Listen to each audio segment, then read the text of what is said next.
Bugün əsrlər sonra insanlığın başına bəla olacaq. Qarşısına çıxan hər şeyi yandırıb məhv edəcək və geriyə baxdığında heç bir şey buraxmayacaq olan Yəcüc və Məcüc tayfasının nə zaman ortaya çıxacağını və harda yaşadıqlarını qorxunc həqiqətləri ilə öyrənəcəyik.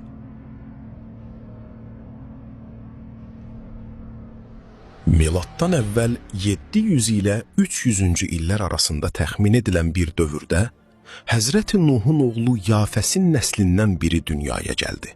Yer üzünə ədalət gətirməsi üçün Allah tərəfindən göndərildi. O, dünyaya hökm edən 4 nəfərdən biri oldu. Həzrəti Əli onun haqqında belə demişdi: buludlar onun əmrinə verilmişdi. Ehtiyacı olan bütün güclər onun xidmətinə təqdim edilmişdi. Gecə və gündüz ona köməkçi edilmişdi.